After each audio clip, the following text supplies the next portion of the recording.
todavía y aparecen nuevas imputaciones, como por ejemplo la del ex secretario de Seguridad, Sergio Berni. Sí, las dudas siguen siendo quién lo mató, quiénes, porque hasta el momento tenemos la figura de un técnico, un perito informático, un técnico informático que es Diego Lagomarsino, que está acusado de una participación necesaria. Es decir, para la justicia está claro, al menos para la justicia, que a Nisman lo mataron por su actividad funcional.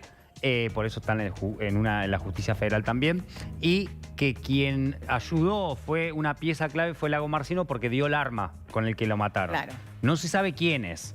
La pericia de gendarmería habla de al menos 2 personas que en el baño, después de quebrarlo por algunos golpes que tenía y hematomas, supuestamente por la mecánica, establecen que lo mataron. Falta ahora el contexto de por qué lo mataron, o bueno, empezar a entender cuáles fueron los motivos. Claro, ¿y qué hay detrás de esto? Exacto, y ahí está trabajando la justicia. Digo, está trabajando porque el fiscal Tayano, fíjate vos, la última novedad tiene que ver que imputaron a quien era secretario de Seguridad, Sergio Berni. Él fue imputado porque hace pocos días lo imputaron al jefe de la policía. Es decir, la escena del crimen era el baño, era competencia de Policía Federal. Sí. Fuera del baño y adyacencias, Prefectura Naval. Por eso los imputó a ambos jefes, el fiscal, previamente.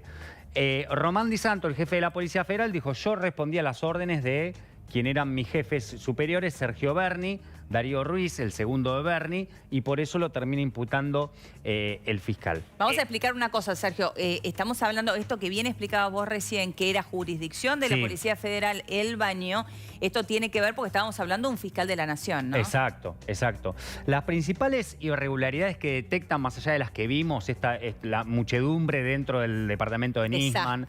Desastre. Las botas, no me acuerdo de dónde provenía Berni, creo que de su campo o algo, por eso tenía las botas embarradas y demás, se mete con el barro. Pero más allá de eso, hay 2 temas puntuales. Uno tiene que ver que cuando vos querés establecer la hora de muerte de un cuerpo o de una persona que ha sido asesinada, le tomás la temperatura corporal.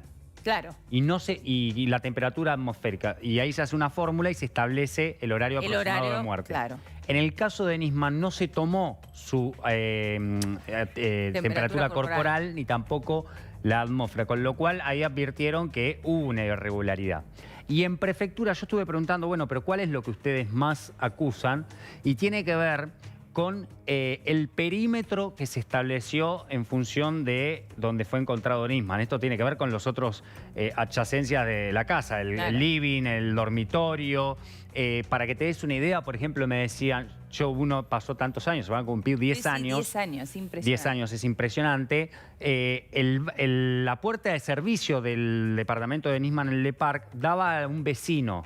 Cuando vos preguntás quién era el vecino es un CEO de origen oriental, de una empresa, que es la misma que aporta el software de los datos biométricos de ingreso a la Casa Rosada. Digo esto porque hace tiempo, fue una de las cosas valoradas por el fiscal, los registros de ingreso a la Casa Rosada, hubo un incendio y se han perdido. Se perdieron esos registros de ingreso. Y digo esto porque Nisman, además de ser el fiscal que investigaba el atentado a la AMIA, investigó y denunció pocos días antes una trama de encubrimiento que comprendía a entonces miembros del Poder Ejecutivo, sin ir más lejos a la propia presidenta Cristina Kirchner de ese momento, y a otros funcionarios y a otros operadores o cercanos a los iraníes que habrían tenido ingreso en Casa Rosada. El famoso pacto con Irán. Pacto con Irán. El famoso pacto con Irán. Con lo cual, este es el contexto. Esto es lo que está investigando ahora el fiscal, es decir, va fuera de la causa central. Y el contexto que está investigando ahora el fiscal es que está tomando la declaración de 70 agentes de inteligencia. Bien. Es decir, hoy está tomando testimoniales de 70 agentes de inteligencia. Bueno, como decimos, sigue imputado Diego Lagomarsino, está en libertad.